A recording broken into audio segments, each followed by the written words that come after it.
Գրանցվիր Vivaro Bet.am կայքում։ Ստացիր 5000 դրամ free bet բոնուս։ Vivaro, գրանցվիր հաճույքի համար։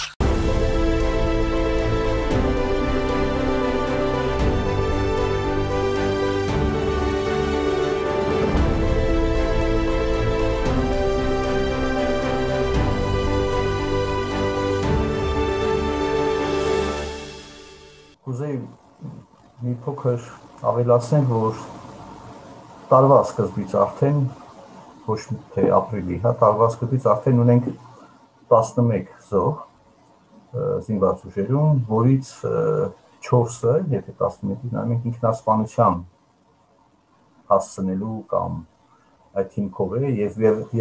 եւս մեկը սպանության, այսինքն կեսը կարելի ասել այդ մահացության դեպքերի սպանության, ինքնասպանության հետևանքով է, իսկ դա ուղղակի վկայում է զինված ուժերում այս պահին տիրող իրավիճակի մասին, կարելի ասել ուղղակի կանոնադրություն ասածը, կարգապահություն ասածը, զինծառայողների հանդեպ պատասխանատվություն ասածը, անվտանգ ծառայություն ասածը, որը տարիներ շարունակ գոյություն ուներ, ինքը կա, ոչ միայն կա, այլ նաև վտանգում է ցավոք սրտի եւ դրա հետևանքով նաև ունենք մահացության դեպքեր։ Այստեղ սովորական բառակապակցություն ասել պատերազմից հետո դա մի քիչ շատ համարժեք չի, որովհետեւ այստեղ պատերազմը շատ ծանր էր, իհարկե հոգեբանական առումով եւ կազմակերպական ինստիտուցիոնալ առումով զինված ուժերի համար, բայց առավել եւս այդ խնդիրների ծավալի հետ կապված պաշտպանության նախարարությունը եւ հատկապես գլխավոր շտաբը շատ հստակ անելիք ունեն։ Այսինքն դու պետք է վերակազմավորես, վերակազմակերպես, վերականգնես զինվորական ծառայության եւ անվտանգ ծառայության եւ պաշտպանության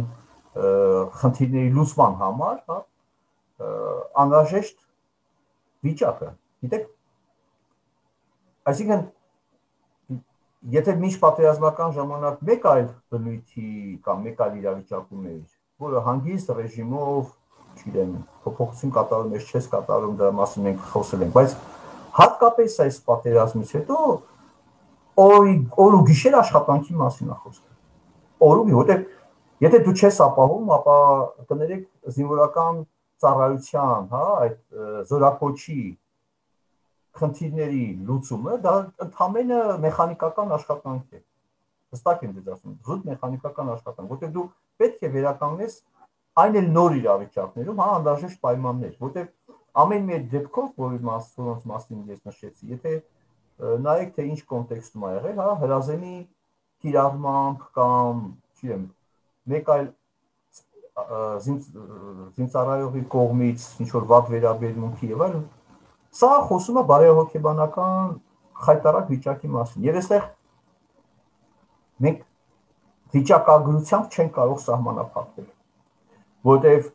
եթե զուտ մեխանիկորեն մոտենաս նախորդ տարիների համեմատ, ասենք թե հունվար-մայիս ամիսներին, այս թվական տվյալները ինքը քիչ է։ Չենք նկատի համար ես եթե մեջ բերեմ, ասենք թե ամսի 2019 թվականին եթե 22 մահացության դեպք ա եղել։ Եվ այս ամիսներին, հունվար-մայիս ամիսներին 23 մահացության դեպք, որ շատ բավական մեծ թիվ է, որից 7-ը եղել է ինքնասպանություն, այսինքն ինքնասպանության այս դեպքերի դինամիկան, ցավոք սրտի ուրեմն չի նվազում, բայց պատերազմից հետո այն հոգեբանական վիճակը ողջունում, ուրեմն նշանակում է դու այդտեղ պետք է շատ ավելի աշխատանք կատարես։ Այստեղ սա մասին է խոսքը։ Դե թվականակով, որ ավելի քիչ է եւ դրանով փորձել ինչ որ համեմատություն անել, դա անտեղի է, ես կուզենամ ի սկզբանե այն փորձերը, որ կանեն պատկան մարմինները այս ուղղությամբ, դրան արդեն իսկ պատասխան տրվի, բայց մենք չենք տեսնում այն անհրաժեշտ աշխատանքը, որտեղ վերջնաշուտ միայն մահացության դեպքերի հիման վրա չենք մենք տեղեկություններ ստանում, չէ՞, այլ նաև զինվորական ծառայության կազմակերպման, պայմանների ապահովման հետ կապված բազմաթիվ հարցեր, նույն սահմանային նոր այդ տարածքներում զինվորական ծառայության պաշտպանության նախարարության ստորաբաժանումների ծառայության կազմակերպման հետ կապված բազմաթիվ հարցեր կան եւ մենք չունենք այս խնդիրների հետ կապված անելիքներ, սա գաղտնիքի մասին չի խոսքը վստահություն պետք է լինի որ գիտեք ոնց է այո պատերազմ, բայց վերագտնում են կատարում են անհրաժեշտ քայլեր, հա, վերակազմակերպելու եւ այդ հոգեբանական վիճակը ուրեմն հաղթահարելու, զինվորական ծառայության նշանակությունը բարձրացնելու, պաշտպանության հարցը եւ արժանապատիվ վերաբերմունքը, հա, ապահովելու համար։ Առանց սրա, առանց այս անհրաժեշտ գործողությունների, մենք չենք կարող զերծ մնալ արդեն նոր իրավիճակում, ես նորից եմ գրում, այս տարվա տվյալները ոչ մի կերպ հնարավոր չի համեմատել նախորդ տվյալների հետ։ Նույնիսկ 2016 թվականի ապրիլյան պատերազմից հետոյի վիճակը, հա, էլի չենք կարող համեմատել այս իրավիճակի հետ, որում մենք գտնվում ենք։ Եվ այսօր մենք ակնկալում ենք բավական շատ ակտիվ գործողություններ։ Այստեղ տեխնիկական մասին չի խոսքը միայն, սպառազինությունների մասին չի խոսքը։ Այստեղ մարդկանց, որոնց դուք զորակոչում եք բանակ, այդ զորակոչվածների, այսինքն Հայաստանի Հանրապետության քաղաքացիների, ուրեմն ծառայության պայմաններում, հա, եւ պայմաններով ապահովելու եւ նաեւ վերաբերմունքի արմատական փոփոխության մասին է խոսքը։ Առանց դրա այդ արմատական փոփոխության, վստահության, արժանապատվության նկատմամբ հարգանքի, թե չէ ինչ է տիրում, սա ինչ է նշանակում, ասենք թե ինքնասպանություն այս պայմաններում։ Սա արդեն նշանակում է որ ինչ, բացարձակը ուրեմն չկա այդտեղ բան հրամանատար կամ բան։ Շնորհակալություն Տիկին Ալեքսանյան, խնդրեմ։ Ես շարունակեմ Արթուրի խոսքը ինքնասպանությունների, նախ շատ կասկածելի է այդ ինքնասպանությունները, անցյալ տարի, որքան հիշում 18 ինքնասպանության դեպք է գրանցվել 20 թվականին, այդ պատերազմի տարին։ Ու հիմա արդեն 4-րդ դեպքը, ասենց հանգիստ որակում են ինքնասպանությունները, անզգուշ ինքնասպանություն, նույնիսկ անզգուշությամբ ինքնասպանության է հասցրել։ Ես ուղղակի իհարկե ծանր հոգեբանական վիճակը, երբ որ զինվորները պատերազմին են մասնակցել, ընկերներ են աչքի առաջ կորցրել, սթրեսներ են տարել շատ ծանր, եւ նրանց արձակուրդ չէր տրվում, գոնե գային մի քանի օրով կտրվեին եւ այդ ծնողները, որ գիշեր-ցերեկ կառավարության շենքի մոտ բողոքում են, այդպես էլ նրանք արձակուրդ չեն ստացել։ Մեզ զանգահարում են բազմաթիվ ընտանիքներ, որոնք բողոքում են, որ գոնե երեխայի հետ խոսում են հեռախոսով, լսում են նրանց տարօրինակ արտահայտությունները, նրանք են խնդրում, որ այսինքն այդ վիճակը զորամասերում սա դեռ մենակ դա եմ ասում, չեմ ասում այդ վերաբերմունքը եւ գիտեք պատերազմի ընթացքում էլ էր երևում վերաբերմունքը, արժանապատիվ վերաբերմունքը, ոնց որ Սաքունցն է ասում, զինվորին միշտ վատ են վերաբերվել, միշտ բոլոր ժամանակներում, որքան որ մենք զբաղվում ենք զինծառայողների իրավունքներով, այդ ամբողջ ընթացքում եւ պատերազմի ընթացքում էլ են դրվագները, որին մենք ծանոթացել ենք, տեսել ենք, որ լքել են հրամանատարները եւ բազմաթիվ տարատեսակ դեպքերից, դա հենց այդ վերաբերմունքի մասին է խոսում։ Եվ հիմա գիտեք ինչն է հարցը, ոչ մի բան չի փոխվել բանակում, բացարձակապես ոչինչ չի փոխվել, այս հեղափոխությունը, որ արդեն այդ բառը, ասենք, չեմ էլ ուզում գործածել, ոչինչ չի փոխվել, ոչ քննչական մարմինը, ոչ այդ անպատժելիության մթնոլորտը, եւ այսինքն, գիտեք, հիմա երեք այդ երկու դեպքը տեղի է ունեցել, որքան հասկացա ազգային ժողովը ոտնկայս ցավակցել է այդ մի դեպքի համար, որ թշնամու կողմից էր, բայց գիտեք, մենք այնքան շատ են այդ դեպքերը, ես հասկանում եմ այդ քաղաքական մոտեցումները, բայց դա պետք է լինի յուրաքանչյուր զինվորի դեպքում։ Արդյոք որևէ մեկը իշխանությունից գնաց այդ ընտանիք տեսնի, թե ով էր այդ զինվորը,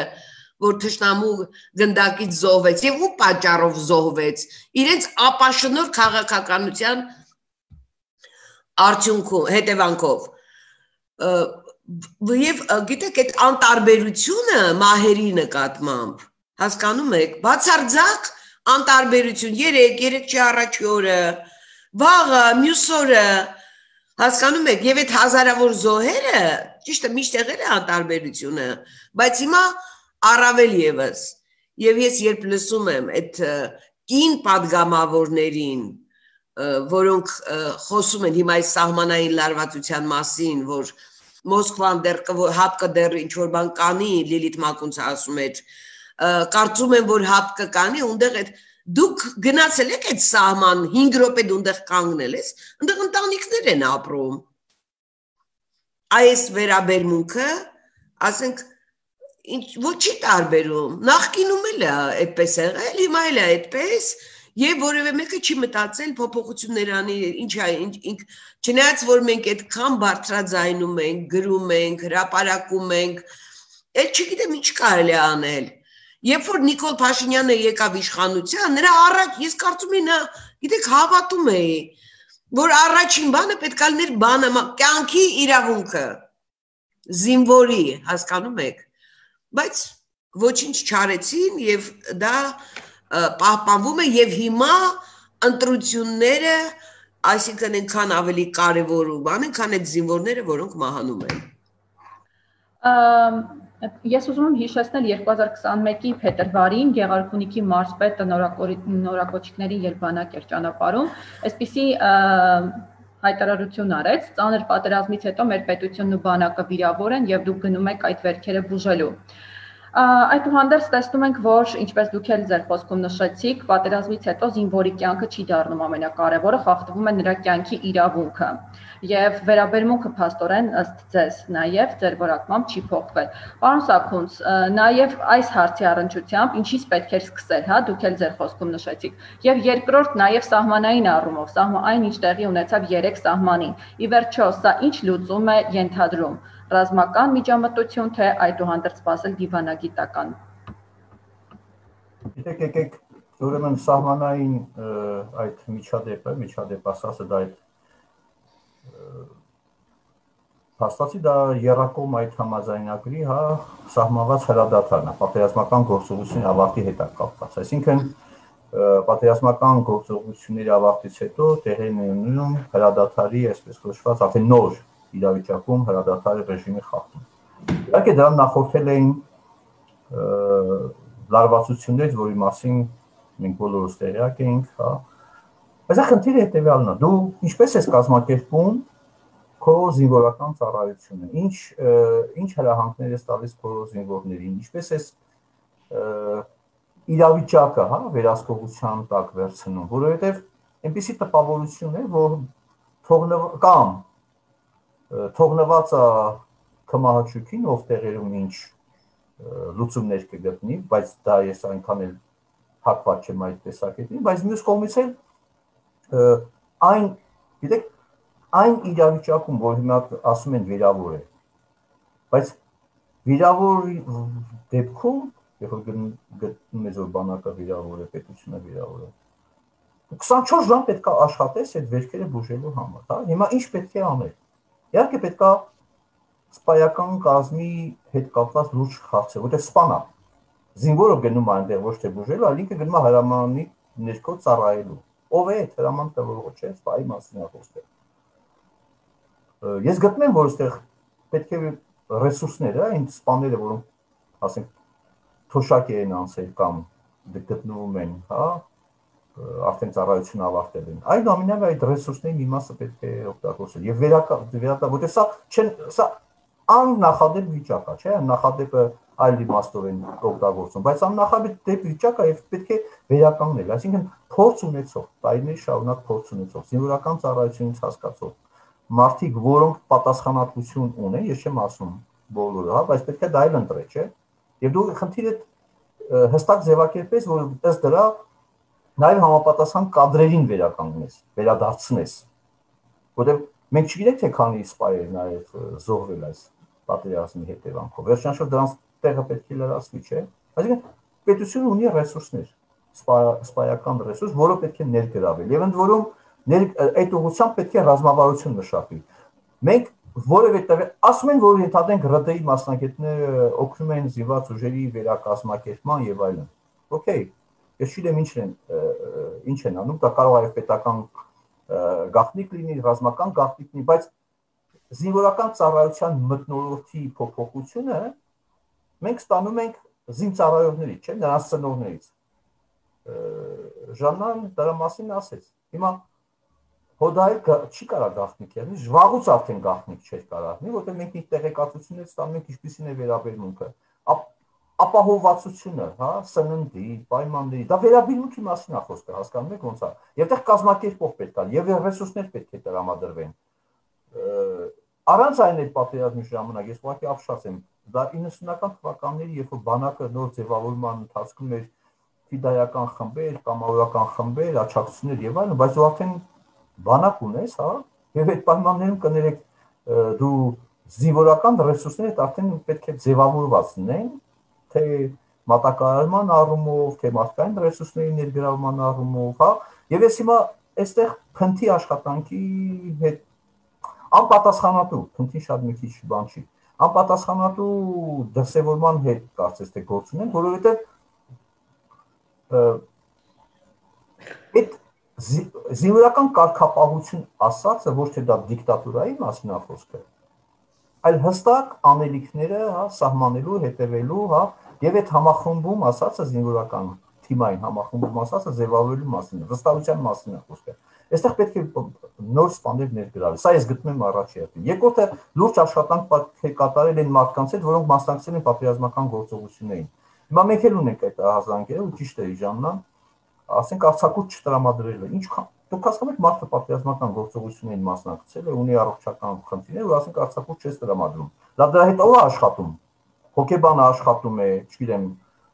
սպան աշխատում է, ով աշխատանք տանում, հա։ Կամ ասենք թե ունի էլի առողջական խնդիրներ, հա, դրանց բուժման ուղղությամբ ինչ, ու գտնում է ծառայության մեջ։ Պիտանի է, լավ, ոչ շարային ծառայությանը, չէ՞։ Բայց նույնիսկ եթե ոչ մի ֆիզիկական առողջականի հետ կապված, բայց հոգեբանական է ամբողջ իրավիճակում։ Ինչ աշխատանք է կատարում։ Մենք գիտենք, որ Պաշտպանության նախարարությունը հոգեբանական ծառայության, հա, աջակցության ինչ-որ ծրագրեր է իրականացնում։ Բայց դա արդյոք դա մատչելի է կամ դա իրականացնում է հենց զինվորական ծառայության ընթացքում։ Հարցեր կան, որտեղ մասնագետները շատ ավելի տեղյակ են, բայց մենք խոսում ենք արդյունքների մասին, այսինքն տեղեկատվությունը իրավիճակի մասին որ ստանում ենք, արդեն հարցեր են առաջ գալիս այն անհրաժեշտ գործողությունների վերաբերյալ, որոնք պետք է կատարվեն։ Այս այդպիսի նման տխուր տեղեկություններ կամ տվյալներ չստանալու համար։ Սրա մասին է խոսքը։ Եվ ի վերջո տարական այդ զինծառայություն, տեսեք բանը, զինվորական ծառայության նկատմամբ վերաբերմունքը, երբ որ մարդը կատարում է զինվորական պարտքը, հա, ինչ հրամանի կամ ինչ խնդիրներ լուծելու տեսակետից է կատարում։ Խնդիր եք դրել օրինակի համար զուտ դիրքերը, ես չգիտեմ, ինչ անելու, հա, եւ ինչպիսի, որտեղ եթե կրակում են, կրակահերթ, հիմա հարց, մերոնք պատասխանել են թե չէ։ Այսինքն դուք հասկանում եք ինչ հոգեբանական վիճակ է, երբ որ տարածք են մտնում ու դու զինվորական ծառայող ես, հա, եւ այդ տարածքում պետք է, եթե ասենք մինչեւ պատերազմն է, պարզ չէ որ պատասխանելու են։ Հիշեք 2020 թվականի հուլիսյան դեպքերը։ Փորձ արեցի մի հատ այնտեղ, հա, հակառակորդի կողմից մի հատ վիլիս էր կարծեմ ինչ որ մատնիշի թե ուազ անցներ կամ մոտենար, մերոնք ինչ արեցին, պատասխանեցին, չէ՞։ Եվ դրա հետ կապված մեծ աղմուկ աղաղ բարձրացավ։ Բայց հիմա վիլիսով չեն կամ ուազով չեն գալիս։ Արդեն մտել են քո սահման, այդ դեպքում քո զինծառայողը ինչ պետք է, ինչպես է իր դիրքորոշումը, հա։ Այստեղ հարցեր կան, որոնք էականորեն ազդում են զինվորի եւ զինծառայողի ընդհանրապես ինքնաընկալման, հա, ինքնաարժևորման, ինքնագնահատման, իր ծառայության հանդեպ վերաբերմունքի առումով։ Հասկանում եք ոնց է։ Շատ հարցեր կան։ Սա առիթ է իհարկե, որ մենք հերթական անգամ այդ հարցերը բարձրացնենք, բայց մենք պետք է հանրային վստահություն, հանրության մոտ վստահություն, որ պետության հսկողության ներքո գտնվող անձանց նկատմամբ պատասխանատվությունը վերականգնված է, զինվորական ծառայության կազմակերպման տեսակետից։ Սա բացակայում է։ Ջանքեր, որպեսզի այդ պատասխանատվությունը կատարվի կամ ջանքերի առումով, որ պատասխանատվության ձևավորման, առումով իրականացման, նույնպես վստահությունը չկա։ Այսինքն սա եւ ես կներեք շատ վատ կանխատեսում անեմ, նման իրավիճակը շարունակելու դեպքում հավանականությունը, որ մենք զոհեր կունենանք, ավելի է մեծանալու, որտեղ բարոյազրկված այս վիճակը կանոնադրական, կարգապահական այս անկարգ կազմակերպ, ոչ կանոն, սա հղի շատ ավելի լուրջ հետևանքներով։ Հասկացանք հիմա որոշ առումով մարդիկ ընկալելով այդ կորուստների, բանը, ցավը կամ ասենք պատասխանատվությունը ենթադրեք զսպված վիճակում են պահում շատ դեպքերում զերծ, բայց հետագայում երբ որ դա արդեն ինստիտուցիոնալացված, այսինքն նոր ինչ-որ բնականon ճակերտալ վիճակ եղավ, ու դու չունես այդ բնականon վիճակում անհրաժեշտ ինստիտուտ բանը մեխանիզմները կամ վիճակը, կարգավորելու կարգապահություն, կանոնադրություն, արժանապատիվ ծառայության պայմաններ, դուք պատկերացնեք դրա հետևանքները ինչ արնելու, կամ ինչ կարող է լինել, ու փակ տարածքում զենք կրող մարդկանց այդ հարաբերության դաշտում։ Ես կուզենամ, որ դա սխալ է, բայց եթե այսպես շարունակվի, ես ես վստահեցնում եմ շատ ավելի վատ տխուր հետևանքներ են ունենալու։ Ես նաև հիշեցնեմ, որ Տավուշի մարզի Կողբյունի բնակիչ ժամկետային ծառայող է արդեն 1 շաբաթ անհետ կորած։ Արդյոք սա այս դեպքը եւս վկայում է բարոյահոգեբանական այդ մթնոլորտի մասին եւ ո՞րն է պատճառը, որ նույնիսկ պատերազմից հետո գլխավոր շտաբը հաշվի առնելով արձանագրված այս դեպքերը չի վերանայում իրականացվող քաղաքականությունը պաշտպանության ոլորտում զինված ուժերում։ Ուրեմն ես ուղղակի շարունակեմ Արթուրի միտքը եւ հիմա նաեւ այդ դեպքին ինչպես փոխել բանակը։ Նախ որևէ մեկը պետք է ցանկություն ունենա փոխելու։ Ասենք գերագույն գլխավոր հրամանատարից սկսած ցանկության իսպառ բացակայություն։ Ասենք եթե սնունդը փոխեցին, ինքը մտածեց, որ մի այնպիսի բան է արել, որ շատ հեշտ է փոխելը, հատկապես փակ համակարգում, բայց ոչ ոք չի ուզում դա անել։ Դա պետք է այդ արժանապատիվ ծառայության պայմանները ստեղծել, որտեղ պետք է գործի իրենց կանոնադրությունը, այդ կարգու կանոնը հաստատելը, վերահսկողություն սահմանելը, անպատժելիության մթնոլորտը վերացնելը։ Այդ անպատժելիության մթնոլորտը այնքան կայուն է այնտեղ, այնքան անարդար միջավայր է, գողական բարքեր, որ վերջերս շատ ու շատ ավելի եմ լսում, եւ էլի կրկնեմ այդ վատ զինվորին նայում են որպես sense ռեսուրս, էլի, որը կարող է եւ զոհվի եւ սպանվի եւ դա շատ པարզ երևում էր պատերազմի ժամանակ, որևէ մտահոգություն, անցյալ տարի եւ հիմա Սաքունցը կհաստատի, կարծեմ 100 դեպք է, չէ՞ եղել ձեր տեղեկանքից գիտեմ, հասկանում եք դա ինչ թիվ է։ Դա սարսափելի մի թիվ է։ Առանց պատերազմի զոհերի հաշված, այո, դա խայտարակ է։ Եվ փաստորեն որևէ մեկին դա չի մտահոգում, դա կրկնակի անգամ բարձրացել է այդ մահվան թվերը։ Եվ կիսում եմ այն մտահոգությունը, որ կարող է վտանգը ավելի մեծ է հիմա, եւ որ կարող է անկանխատեսելի իրավիճակ ստեղծվել եւ կարող է մենք ամեն օր իրոք լսենք այս զոհերի մասին։ Հրամանատարական կազմը նույն անպատասխանատվության ուրեմն իրենց գործելակերպն են շարունակում։ Ես չգիտեմ, այս նախարարից ոչ մի լուր չունենք, նախկինից էլ թե ինչպես էր նա թաքցնում էր մահվան դեպքերը, Տոնոյանը, ասենք տարվա սկզբին եղած դեպքերը, բայց հետո մամուլում հրապարակումներ եղան եւ մենք ուրեմն հասկացանք, որ թաքցնում էր այդ այս նախարարից մենք որևէ խոսք դեռ չենք լսել եւ չգիտենք նա ինչ է մտածում կամ մտածում է արդյոք թե ոչ։ Ուրեմն Կողբ գյուղի այդ դեպքը գիտեք ծնողին չեն հայտնել, որ իր տղան զորամասում չի։ Եվ մայրը ինքն է գնացել զորամաս, որպեսզի պարզի թե ինչու տղայի հետ կապը կատարվել է, մեկ շաբաթ ինքը չի կարողանում խոսել տղայի հետ։ Եվ հրամանատարական կազմը մորը ասել են գտի տղայիդ բեր, մոտավորապես այսպես։ Այսինքն դա այդ իմ ասածներն եմ ես վկայում, որ այդ վերաբերմունքը զինվորի նկատմամբ այդպիսին է։ Միայն կենաց են խմում հայոց զինվորի համար, բայց ուրիշ ոչինչ, դրանից ավել ոչինչ չեն անում։ Եվ այս կինը այդտեղ տեղեկություններ էր հավաքել, որ նրան ոչ սա բանը շարային ծառայությանը սահմանափակ է նա ծառայություն, նա չպետք է դիրքեր բարձրանա, բայց նրան դիրքեր են բարձրացրել եւ ճանապարհին նա չի կարողացել բարձրանալ, որտեղ այդ խնդիրը առողջական ողնաշարի հետ է կապված։ Եվ այսպիսի տեղեկություն ուներ մայրը, որ 2 օր նա մնացել է այդ ժայռերի մեջ։ Այդ մասում, այսինքն թե հետո ինչ է եղել այդ հիվանդ տղայի հետ, ես չգիտեմ։ Եվ ես չեմ բացառում, որ կարող էր կոնֆլիկտ լինել հենց այդ նույն հրամանատարի այդ բարձրանալու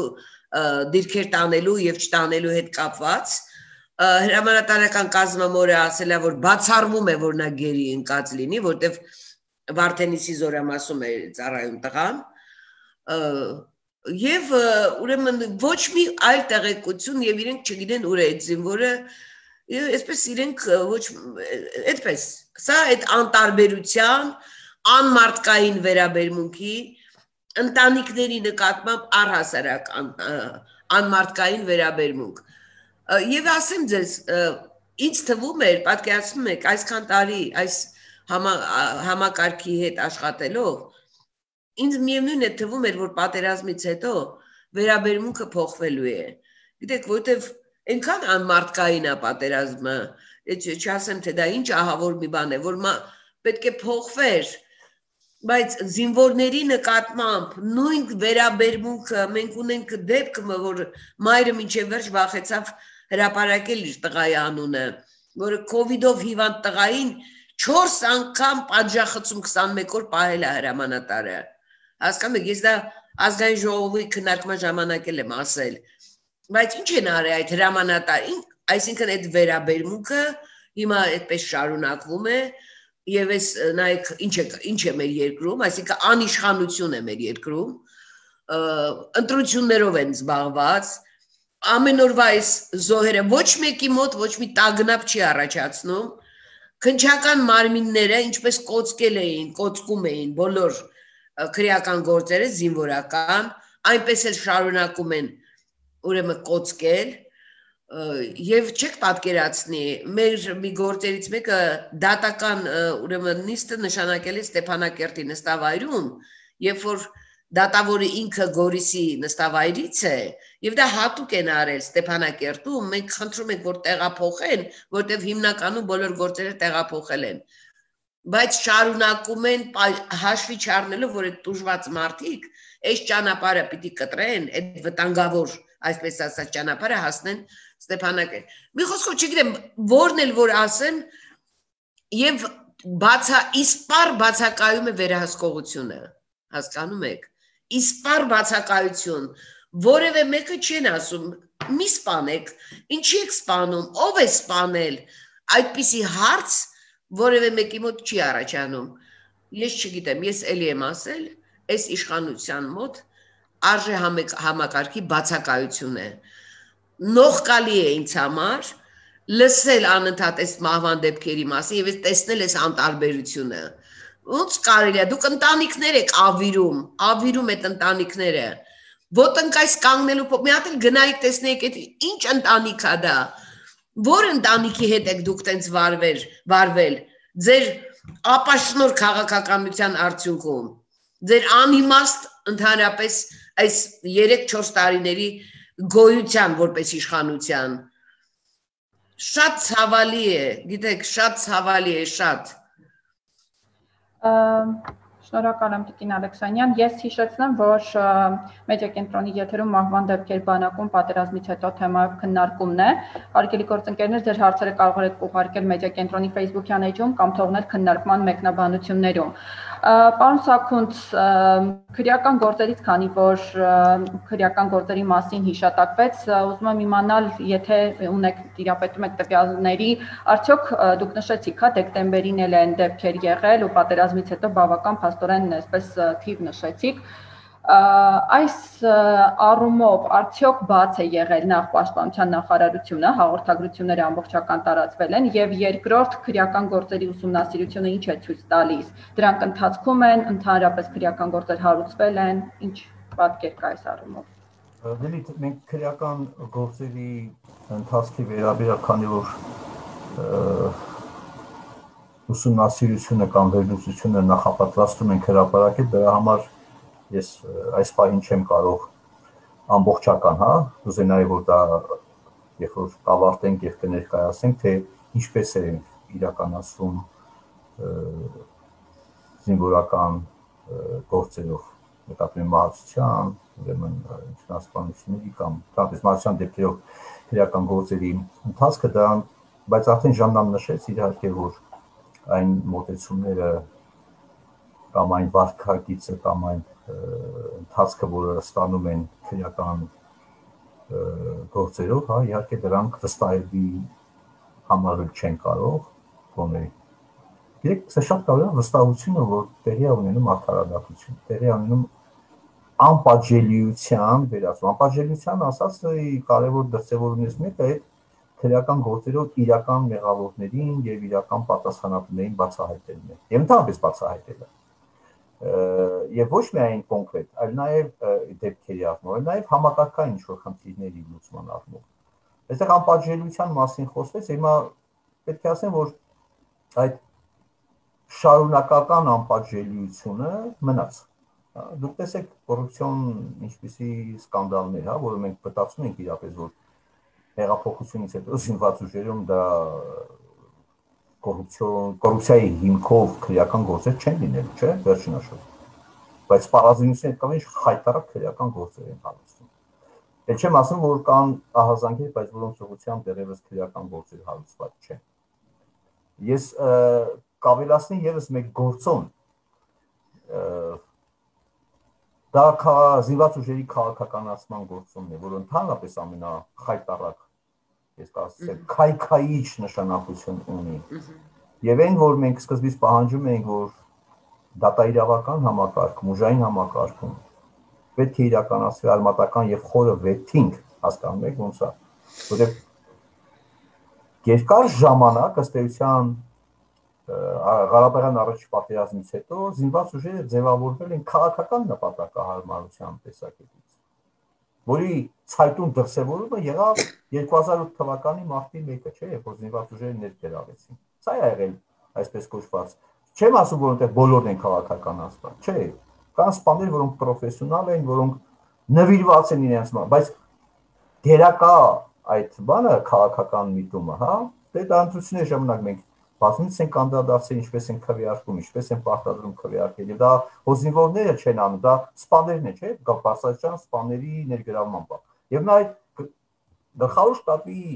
այդ սպաների հայտարարությունը քաղաքական տեսակետից ոչ մեկը չի հաշվի առնում, դա ինչ ազդեցություն է ունեցել այդ զինված ուժերին բարոյահոգեբանական վիճակի վրա։ Սա ուղղակի իշխանության պատասխանատվությունն է, չէ՞։ Հիմա ես չգիտեմ, այդ սպաները կամ այդ հայտարարություն տվածները զբաղվում են զինվորական ծառայության կազմակերպման հարցերով, թե քաղաքականությամբ են շարունակում, ասենք, թե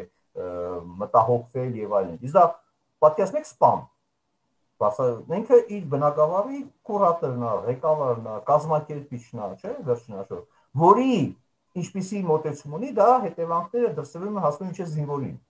չէ՞, կամ այն իրավիճակում, որտեղ զինվորը դա սննդի առումով կլի, սպառազինության առումով կլի, սոցիալական աշխատանքների առումով կլի, չգիտեմ, զինվորական ծառայության կազմակերպման առումով կլինի եւ այլն։ Անգործությունը կամ ըստ քաղաքական նպատակահարմարության մոտեցումը, տեսեք, քանի գլխավոր շտաբի պետք փոխվեց։ Ինչու՞ որ կոնցեպցիայի բացակայության մասին է խոսքը։ Կոնցեպցիա, այսինքն դու Ժաննա, ես չեմ խուսափում, հեղափոխությունը մարդիկ քաղաքացիներ Հայաստանի Հանրապետության արեցին, տվեցին մանդատը սոցիալական արդարությունը վերականգնելու։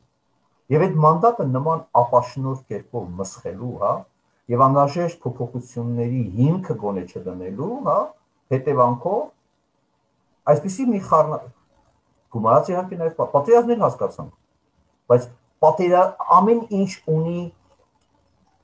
դուրս գալու կամ խնդիրներին պատասխանելու հա մեթոդիկա կա, մոտեցում կա, կոնցեպցիա կա։ Երբ որ կոնցեպցիան չունես, հրդեհները այսպես պատահական ամեն մի ինչ որ հրդեհ առաջանում է, այդ պահին ինչ որ միջոց է զրում հանգցնելու։ Այդ դեպքում երբ որ պատճառները, որոնց հետևանքով դրանք առաջանում են, դրանք պետք է լուծել։ Եվ ես հասկանում եք, այստեղ նաեւ իրապես ոչ մեկը չի գնահատում։ Այդ քաղաքականացվածությունը կամ քաղաքական process-ների մեջ ներգրավման այդ փորձերը կամ այդ բաները ինչպիսի ազդեցություն ունեն։ Դա իշխան ես ընդդիմությանը հասկանում լավ, ընդդիմությունը ուզում է իր համար օգտագործի։ Բայց իշխանությունն է չէ պատասխանատու այս կառույցների իրենց լիազորությունների շրջանում գործելու եւ հայեցակարգի եւ օրենքով սահմանության սահմանված իր պարտականությունները կատարելու։ Հասկանում եք, ինչ մասն է խոսքը։ Եվ ո՞ս այս չի լուծվում։ Եկներեք այդ անգործության պայմաններում ով ինչ կարողանում է, այն անում է, հա։ Իսկ դա առավել եւս զինված ուժերի նման կառույցում, որտեղ հիերարխիկ կառույց է, որտեղ իրապես մարդիկ զենքով մարդիկ են, չէ, որ պարտականություններ ունեն, որոնք իրավունքներ ունեն։ Այս ամենը շատ ավելի ծանր է նստում, շատ ավելի տխուր է նստում։ Եվ այս առումով ես գտնում եմ, որ իշխանությունը զինված ուժերի վերականգնման, վերակազմակերպման հարցում, հա, բացարձակապես ուրեմն կոնցեպտուալ մոտեցում չի ցուցաբերում, որը արժենում է կյանքեր։ Բայց կներեք, մենք ստատիստ չենք, որ մենակ ընդամենը արձանագրենք։ Եվ այս նաև այս քննարկման միջոցով ենք հարցեր բարձրացնում։ Դուք պետք է հստակ ներկայացնեք, ինչ է նշանակում զինվորի ծնողին ասել գնացեք բերեք գտեք։ Դե որ գտնողերն կամ բերողին թափից դες չպետք է ուրեմն զինվորը տեղ գտնվի։ Պատկերացրեք հրամանատարի հսկողությամբ ներքո է գտնում զինվորը, իրենք են պատասխանատու այդ զինվորի կյանքի, ճակատագրի, ծառայության եւ տեղեկություն տալու համար ծնողին, ծնողին ասին Ջաննայի դեպքը ներկայացած դեպքը, ասեն գնացեք ձեր հլա դուք գտեք ձեր երեխուն բերեք։ Սա խայտարը ու այդ սա անպատժելիության մասն է խոսքը։ Անպատժելիության, գիտեք ինչի մասը, որտեղ դրա դրսևորման հիմքերն են իհարկե անպատասխանատվությունը, մարդկային ընդհանրապես որևիցե որակի բացակայությունը։ Ու դա նաև, եթե դա շարունակվում է, բացպետական քաղաքականությունը զինված ուժերի կազմակերպման առումով, ասեն լուրջ հարցերի հետ չէ գալիս առնչվում, վստահության հետ չէ առնչվում։ Մարդիկ պետք է վստահ լինեն, որ իրենց երեխան զինվորական ծառայության մեջ, հա, գտնվում է եւ ունի պատասխանատու մարդկանց ենթակայության ներքո է գտնվում։ Սա պետք է պատասխան տրվի, չէ՞, այս հարցին։ Եվ այս հարցը պետք է գլխավոր շտաբը զինվորական ծառայության կազմակերպման թիվ 1 պատասխանատու պաշտպանության նախարարությունը այս նման դեպքերը։ Հիմա այդ մի դեպքի մասին մենք տեղյակ ենք, բայց չէ որ մենք որոշ ժամանակ առաջ էլ Սյունիքում, Գորիսում, հա, որոշակի բաներ կար։ Կանադական հարաբերությունների կապված կամ ընդհարումների հետ կապված հարցեր կային։ Պետք է մարդիկ վստահ լինեն։ Այդ վստահությունը միայն պատասխանատվության եւ անպատժելիության հաղթահարման միջոցով է։ Սրա վերաբերյալ իշխանությունը պետք է հստակ ազդակներ տա։ Պաշտպանության նախարարությունը հստակ ուղերձներ տա։ Գլխավոր շտաբը հստակ ուղերձներ տա։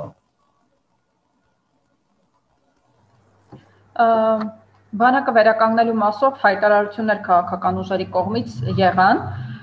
Դուք ձեր խոսքում վստահության մասին խոսեցիք,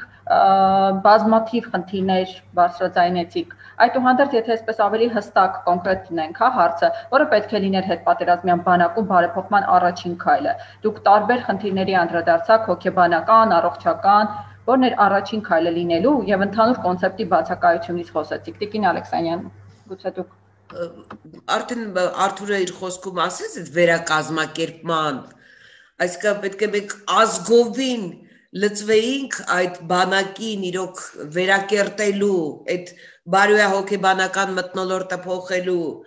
սրտանց իրոք ցավակցելու այդ զոհերի համար, ես պետք է ասեմ, որ այդ գիտակցումը չկա նույնիսկ այդքան զոհերի,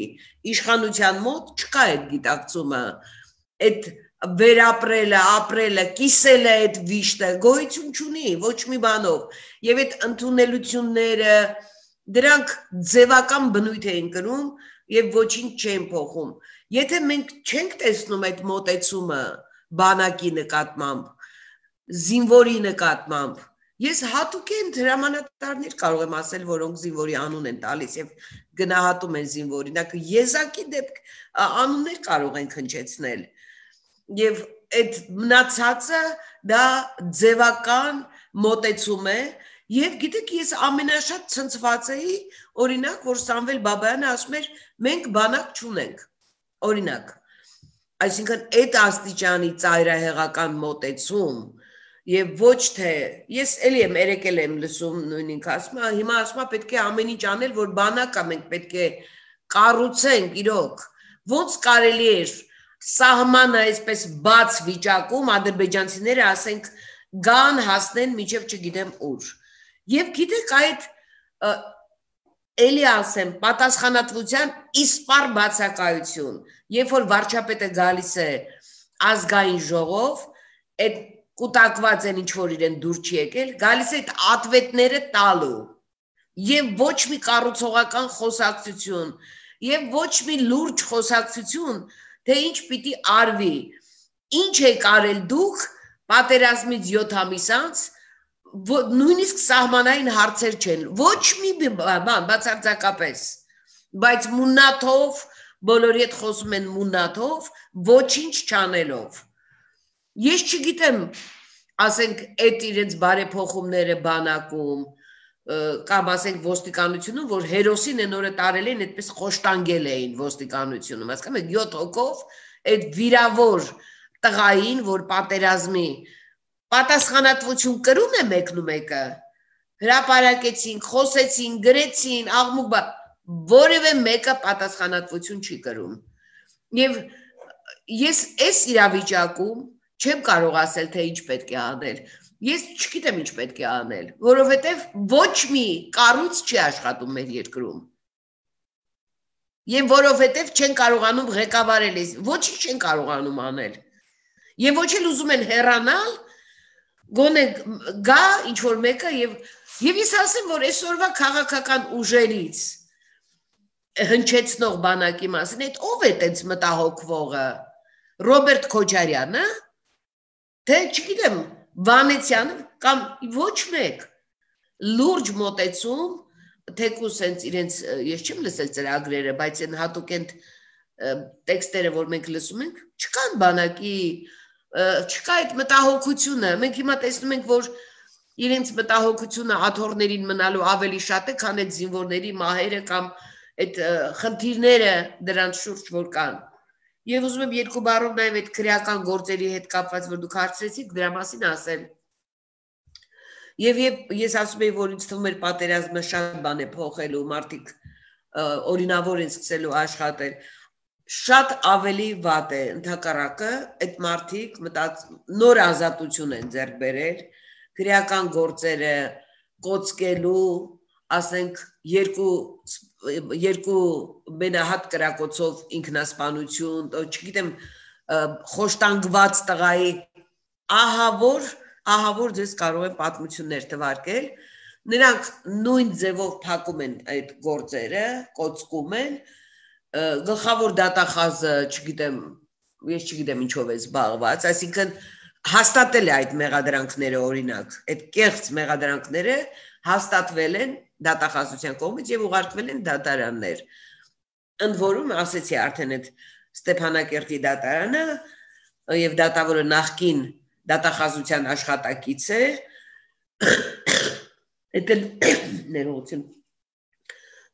Այդ դրսևորումները, այդ վարքագիծը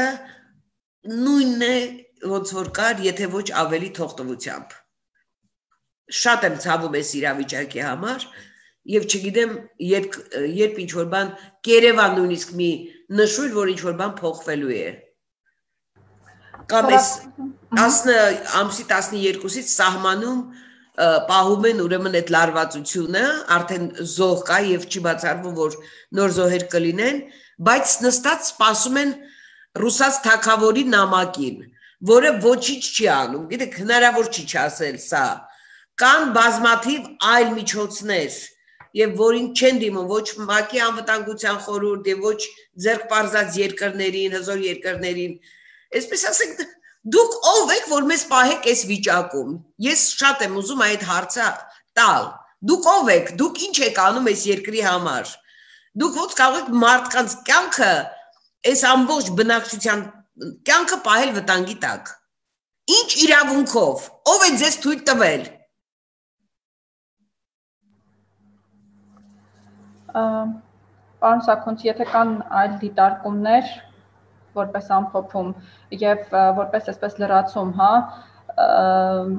արդյոք քաղաքական ուժերը, ովքեր այսօր պատրաստվում են արտահերթ ընտրությունների, հնչեցնում են կամ պետք է հնչեցնեին, հա, թիվ 1, եթե տեսնում եք այդ պայքարում, միայն ինչպես դուք որակեցիք աթոռի, այսպես կռիվ է մրցակցությունը, թե կան այն մտահոգությունը, որոնք առաջին թիվ 1 մարտահրավերն են Հայաստանի համար, այն ինչ կատարվում է բանակում, բանակի խնդիրները, արդյոք դրանք արտացոլվում են որևէ կերպ։ Ես դեռ իհարկե հույս ունեմ, որ նախընտրական քարոզչության, հա, որոնի ժամանակի ընթացքում դեր ասած բարձրացած հարցերին որոշակի ինչ-որ պատասխան կլսենք կամ մոտեցումներ կլսենք քաղաքական ուժերի կողմից, բայց մի բան ասեմ ձեր այն հարցին, թե ինչից պետք է սկսել։ Առաջի հերթին պետք է Հայաստանի Հանրապետության զինված ուժերը ամբողջությամբ ենթարկացնել Հայաստանի Հանրապետությանը։ Վերջ, հիմա հանձնված է ամբողջովին ռուսական դաշնությանը եւ այս վիճակը շատ տարօրինակ է, որովհետեւ ռուսական զինկոմիսարիատը չի զորակոչում։ Մենք ունենք գլխավոր շտաբ, պաշտպանության նախարարություն, կառավարություն, հա, բայց զինվորական ծառայության մեջ գտնվող անձանց ճակատագրի հետ կապված գործոնները որոշվում են Կրեմլում։ Վարչապետը իր մի խոսքում կարծեմ, եթե հիշեք, ասավ, որ Ռուսաստանի Դաշնության, թե պաշտպանության նախարարներ, որ Ռուսաստանի Դաշնության աջակցությամբ են վերականգնում բանակը։ Դեք կներեք։ Նախ մինչև հիմա արդեն մի ամբողջ կորպուս էին հանձնել, հա, հայ ռուսական այսպես կոչված միասնական զինված ուժերին, հակաօդային պաշտպանությունն հանձնված։ Այսինքն առաջի քայլը որ պետք է լինի, դու պետք է քո զինված ուժերը հանես ռուսական հրամանատարության հսկողությունից եւ սկսես քո խնդիրների լուծման տեսակետից, դա կոնցեպցիա, որտեղ դու ինչ ես ուզում, դու պետք է պաշտպանություն ապահովես, դու պետք է ծառայություն կազմակերպես, դրա համար միջոցներ տրամադրես, մարդիկ մասնագետներ պատրաստես եւ այլն, միս ամեն ինչը։ Սա ամեն ինչը ձախողվեց նախորդ 20 տարվա փորձով։ Սա փաստ է։ Նախորդ 20 տարին կոռուպցիայից զերծ մնացած, ուրեմն անպատժելիություն չունեցող, այսինքն մարդու իրավունքների, զինծառայողի արժանապատվության նկատմամբ հարգանքի հիման վրա զինված ուժեր, արդյունավետ գործող զինված ուժեր։ Սա հնարավոր չի, քանի դեռ Հայաստանի Հանրապետության զինված ուժերը գտնվում են Շոյգուի կամ ռուսական, չգիտեմ, գլխավոր շտաբի կամ սահմանապահ զորքի հսկողության ներքո։ Որ քաղաքական ուժը հրապարակավ կհայտնի, որ այս իրավիճակը փոխելու քայլն է անել, խնդրեմ մենք կլսենք դա։ Հասկանալի է, չէ՞, որտեղ սա է բանը։ Բայց Ժաննա շատ ճիշտ նկատեց, որտեղ նաև արտաքին քաղաքականության ուղղությամբ, որտեղ մեր վիճակն է այդպես։ Դու ինչ արտաքին քաղաքականության բնագավառում ինչ քայլեր ես կատարում, որպեսզի դիվանագիտական այնպիսի գործիքների կիրառմամբ, որպեսզի չվտանգես քո քաղաքացիների, քո զինծառայողների կյանքը։ Չէ՞ վերջնաշուտ որ միայն դրանց զոհելու կներեք, էլի թնդանոթի միս օգտագործելու տարբերակով չես ապահովելու քո անվտանգությունը։ Այդտեղ էլ տեսել ենք։ Բայց հիմա արդեն իսկ ձախողված անվտանգային համակարգը դու շարունակում ես դրա շրջանակում գտնվես, դա աբսուրդ է։ Եվ այս առումով իհարկե ով է ինչ առաջարկներ կայացնելու։ Բայց մի բան, մենք ժամանակ, այսինքն մենք ինչա պետք է սպասենք մինչև անվտանգային համակարգը փոխեն կոնցեպտը փոխեն, ու այդ ընթացքում քանի զոհ ենք ունենալ։ Ես հիմա ահազանգում եմ, ասեմ, տենդենսները կամ մտահոգությունները, ռիսկերը հետագա զոհերի առումով մեծ են։ Ինչա պետք է հիմա պետք է հրատապ ինչ-որ քայլեր չի անի։ Ինչ է կանում, որ անգործությամբ չի կարող այդպես այդ հարցը թողնվի։ Եվ այստեղ ազգային ժողովը իհարկե ոչ թե որ ոտնկայս պետք է կանգնի, այլ դա պետք է հրավիրի պաշտպանության նախարարությանը, գլխավոր շտաբի պետին, չէ, վարչապետին եւ ասի, ինչ է արվում այս վիճակը փոխելու ուղղությամբ։ Ոտնկայս կարող են կանգնել նաեւ սեղանի շուրջը, հա, որտեղ ինչ որ արարողություն է, հա։ Դա այնտեղ են բանանում, բայց այդտեղ աշխատելու տեղն է եւ այդտեղ պետք է լուրջ քննվի։ Նույնիսկ եմ կրկնում, պետք է չենք ասում ինչ որ չնայած ինչ ռազմական գաղտնիք այսքանից հետո մի հատ կներեք էլի։ Էլ ինչ ռազմական գաղտնիք է մնացել։ Ոչ մի։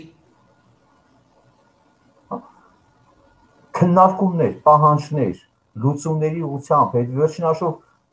մասնագետներ անկան նրանց քաղաքական բաներից, հա, հայացքներից եւ այլն, սա պետք է քննարկվի, որտեղ դա մենք երկար ժամանակ եւ դա առաջի կարևոր հաջողությունից ա եղել այս բանը մեր երրորդ հանրապետության, չէ՞, Ղարաբաղյան կոնֆլիկտի ընթացքում, երբ որ ձևավորվեց արդեն զինված ուժերը, հիշում եք, կամավորական ջոկատներից հենց պատերազմի ընթացքում ձևավորվեց զինված ուժերը։ Այն ժամանակ ընթացքում զլուծվեց, հա, թե հետո ընդհանրենք ինչ զարգացում եղավ, դրա մասին արդեն առանձին ասա, բայց հիմա կորցնել այդ ամեն ինչը, հա, եւ չվերականգնել, ոչ թե շարունակել մնալ արդեն նույնիսկ կրկնում ձախողված անվտանգային համակարգում, եւ դա չեմ դադարի, չեմ հոգնի օրինակը բերելու Իսրայելի։ Ինքը ստեղծել է իր անվտանգային ինքնուրույն համակարգը, ելնելով իր քաղաքացիների, իր պետության անվտանգության ապահովման տեսակ։ Օգտագործել է տարբեր երկրների ռեսուրսները, բայց ինքը իրանն է ստեղծել, մեկուսի չի ստեղծել, հա։ Սա է ամբողջը արդյունավետության տիպիկ օրինակը։ Մենք այդ ճանապարհով չենք գնացել։ Հիմա բայց այս քան կորուստներից հետո, այսքան իրավիճակից հետո նորից մնալ նույն շրջանակում, դա ուղղակի աբսուրդ է։ Դա շարունակական մահերի ճանապարհ է, շարունակական զոհողությունների ճանապարհն է։ Դա անվերջ զոհերի ճանապարհն է, եթե մենք մնում ենք անվտանգային այսպիսի համակարգում, որում գտնվել ենք արդեն վերջին 20 տարիների ընթացքում։ Սա այնքան ակնհայտ է։